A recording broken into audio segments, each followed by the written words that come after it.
a family there who have been taught for about 2.5 years by various missionaries.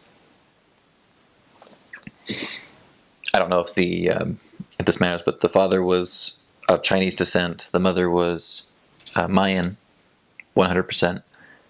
The children were adopted Apache. The 2 children were ready. They had been ready for forever, at least for as long as I'd been there. And I was there for almost a year. I was in my first area for 11 and a half months.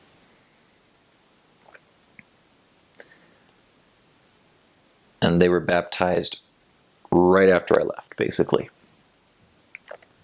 But the children were ready. As far as the parents went, whenever the mom was ready, the dad wasn't. Whenever the dad was ready, the mom wasn't.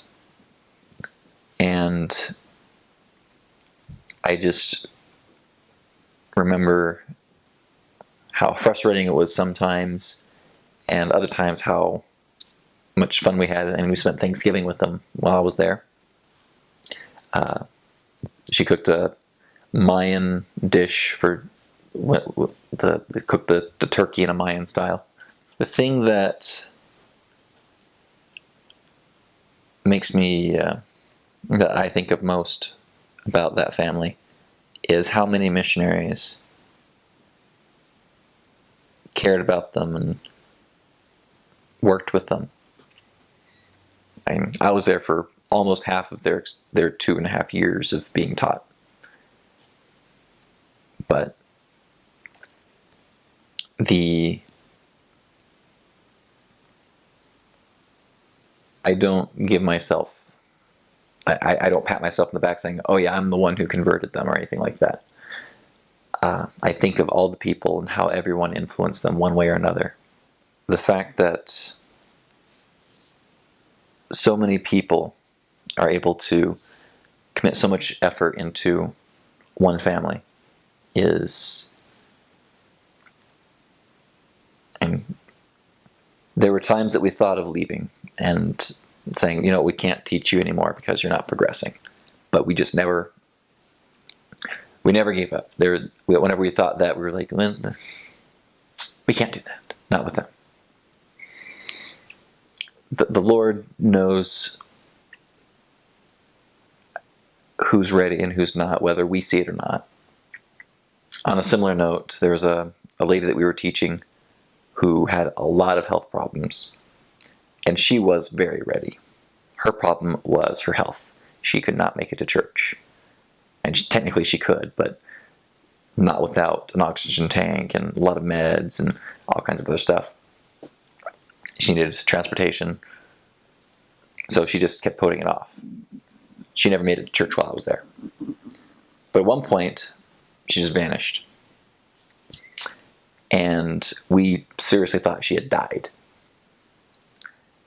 And we tried contacting her. We tried calling. We tried knocking the door, leaving notes.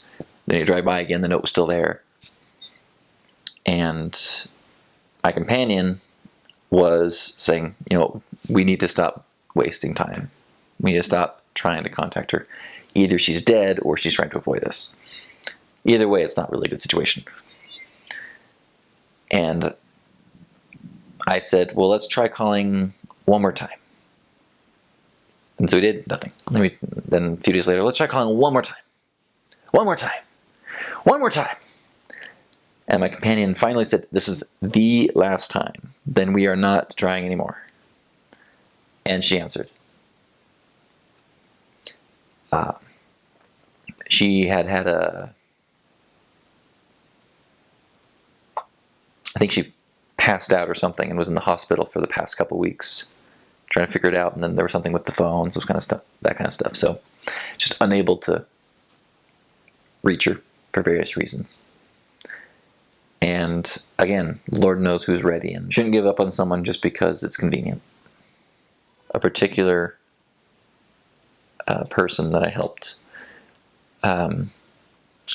she had a lot of issues with her, a lot of family issues during the time that she was taking the lessons. Not it didn't have anything to do with the lessons, but she went through a divorce with her husband because he was cheating.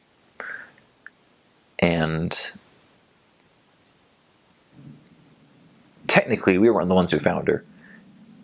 Some missionaries about 2 years prior to us had met her son, gave him a copy of the Book of Mormon, and he gave the Book of Mormon to her because she was having some hard times, and the number was in there that the missionaries had left. And so she called us. I don't remember when she called us, but not long after that we got back with her, and right after our lessons she started having these major issues with her husband, and she said that it helped tremendously. And then she had, I think it was 4 weeks after we met her, she was going to have her baptismal interview. And she was going to come into church, but she didn't. She sent us a text instead saying, "Hey, I just had a really vivid dream. And I don't know what it means. I'll have to get with you later." We're like, what? About 2 weeks later, I finally got back in touch with her. And she told us about the dream. I can explain that in more detail later. And she said that it actually strengthened her faith. And she was ready.